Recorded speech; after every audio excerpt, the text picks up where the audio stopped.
how heartless are these people? An 8-year-old child was given 8 mandrakes. When you buy from the dealer, they send you to that little boy. And then, most unfortunately, there was a sniffer dog walking around. The sniffer dog went and grabbed this little boy. He had 8 mandrakes. When they're talking to this little boy, he couldn't say a word. He had to go for counseling. He had to go for this, just to try to get who this drugs belongs to.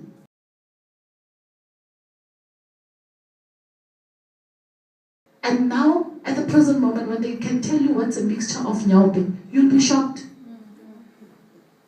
You see how dirty our children are?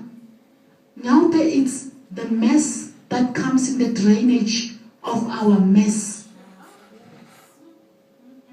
It is mixed with steel wool. It's mixed with a little bit of drugs. It's a mess. That is why you see all the nyaope kids, they don't wash. Did you ever see a nyaope child want to bath? They don't want to bath because they're eating all the mess.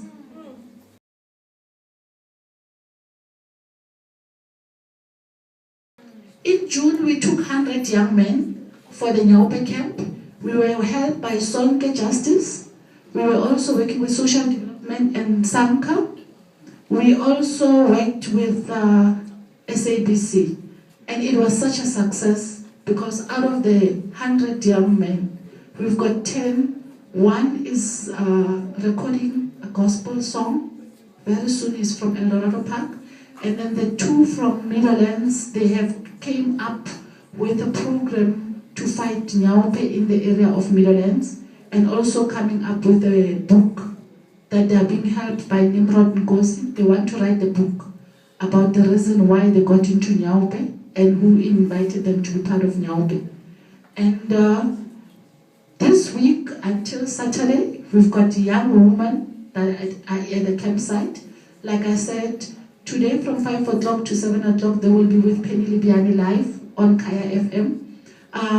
We're trying to help all the nyaope children.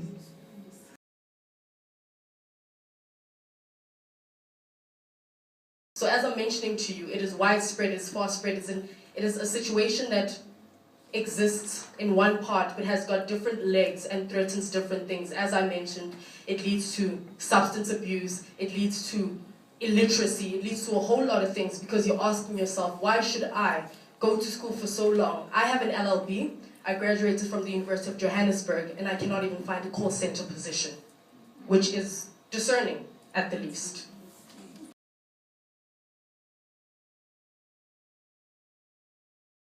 If one is not underqualified, he is overly qualified.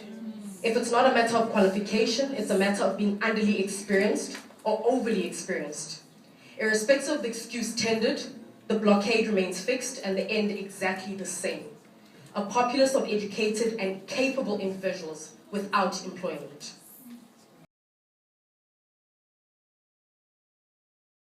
The National Development Plan highlights objectives which include increasing the reach of public employment programs, the offering of tax incentives to employers so as to reduce the initial cost of hiring young labor market entrants, and the facilitation of agreements between employers and trade unions.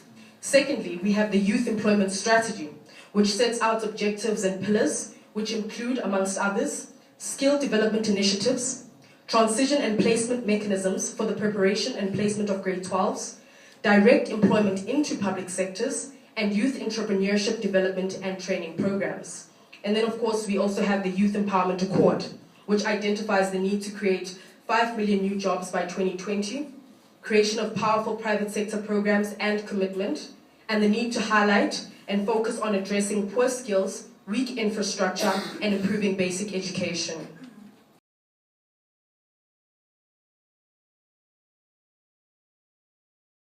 Things that we do as parents, like drinking in front of children when they are still young, or even giving them alcohol when they are very young. And some of the parents, they don't understand that if you're doing that, you are encouraging this child. It's like a norm, or it's a normal thing in the family to use drugs or alcohol at that early age. And then they tend to, at the end of the day, become abusers of such substances.